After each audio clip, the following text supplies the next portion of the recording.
যেহেতু ঢাকা থেকে নির্বাচন করব এটা মোটামুটি নিশ্চিত, সেই জায়গা থেকে নিজের ভোটটাও ঢাকায় নিয়ে আসা, কারণ ভোটটা যাতে অপচয় না হয়। আমি যদিও ভোটার হয়েছে আগে, কিন্তু কোনো নির্বাচনে ভোট দিতে পারি নাই। দুইটা নির্বাচন আমি ভোটার হওয়ার পরে হয়েছে, 2018-19 সালে এবং 2024 সালে, এবং আপনারা জানেন যে এই সময়ে কেউই ভোট দিতে পারেনি। এই নির্বাচনে যাতে ভোট দিতে পারি সেটা নিশ্চিত করলাম। নির্বাচন কোথা থেকে করবো এই বিষয়ে এখনও চূড়ান্ত কোনো সিদ্ধান্ত হয়নি, তবে ঢাকা থেকে করবো। নির্বাচন করলে নাকি স্বতন্ত্র দাঁড়াবেন? এখন পর্যন্ত পরিকল্পনা স্বতন্ত্র নির্বাচন করারই, তারপরে দেখা যাক। সেক্ষেত্রে কি আপনার জন্য বিএনপি আসনটা ফাঁকা রেখেছে, কি মনে করেন? কোনো আলোচনা চলছে? আমার কারোর সাথে কোনো ধরনের আলোচনা হয় নাই। কেউ কোন আসন কোন রাজনৈতিক দল ফাঁকা রাখলো কি রাখলো না সেটা আমার দেখার বিষয় না। আমি আমার সিদ্ধান্ত ব্যক্তিগতভাবে এককভাবেই নিব। এই আসনটাই কেন তাহলে ঢাকা 10 আসন? গুঞ্জন ছিল ঢাকা 12, গুঞ্জন ছিল। আমার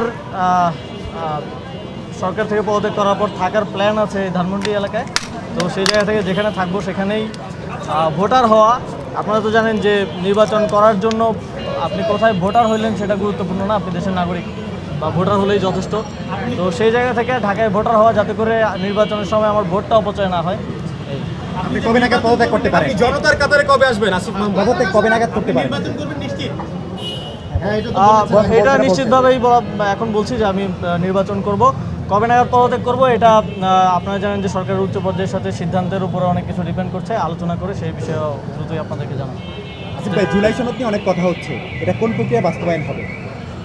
এই বিষয়ে এখনও যেহেতু কোনো সিদ্ধান্ত আসেনি, আপনারা জানেন যে সরকার রাজনৈতিক দলগুলোকে আলোচনা করার জন্য সময় দিয়েছে, এবং সরকার রাজনৈতিক দলগুলো থেকে ফিডব্যাক পাওয়ার পর চূড়ান্ত সিদ্ধান্ত নেবে। সিদ্ধান্ত নেওয়ার পরে বলা যাবে, এখনই কিছু বলা যাচ্ছে না। আসিফ ভাই, সরকার রাজনৈতিক দলগুলো বলছে সরকার আসলে জনগণকে নিয়ে ভাবছে না, এটা নিয়ে আসলে কি বলবেন, কি প্রতিক্রিয়া দেবেন?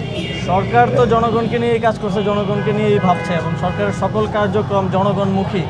এবং এই সরকারের যেই তিনটা কাজ ছিল, সংস্কার, বিচার এবং গণতান্ত্রিক রূপান্তর, আপনারা দেখছেন যে তিনটা কাজই সমানভাবে এগিয়ে চলছে। বিচারের বিষয়ে এই মাসের মধ্যেই একটা গুরুত্বপূর্ণ অগ্রগতি হবে বলে আমরা জানি, এবং সংস্কারেরও কার্যক্রম চলমান আছে প্রায় শেষের দিকে। এখন প্রসেস থেকে শুরু করে এই বিষয়গুলো ডিফাইন হয়ে গেলেই এ বিষয়ে আর কোনো সন্দেহ থাকবে না, এবং নির্বাচনের বিষয়ে সরকার খুব স্পষ্টভাবে ফেব্রুয়ারিতে নির্বাচন আয়োজন করার কথা বলেছে এবং বারবার বলছে। সুষ্ঠুভাবে নির্বাচন আয়োজনের জন্য সরকার সকল স্টেক হোল্ডারদেরকে প্রস্তুত করছে এবং সকলের সহযোগিতাও চাচ্ছে। তাহলে যে সকল আঙুল বাঁকা করে ঘি খেতে চায় তাদের উদ্দেশ্যে আপনাদের বার্তাটা কি? এখন আমি রাজনৈতিক বিষয়ে কোনো মন্তব্য করতে চাই না, যেহেতু সরকারের অংশ আছে, এই বিষয়ে পরে কথা বলবো।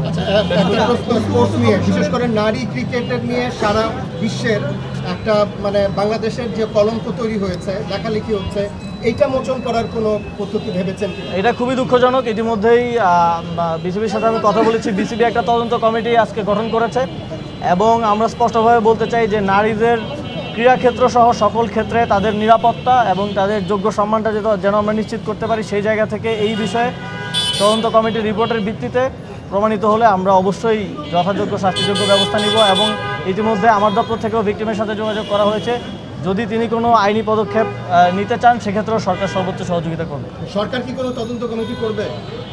যেহেতু বিষয়টা বিসিবির অভ্যন্তরীণ, প্রাথমিকভাবে বিসিবির তদন্তের উপরে আমরা ভরসা করতে চাই, পরবর্তীতে আমরা সিদ্ধান্ত নেব এই বিষয়ে।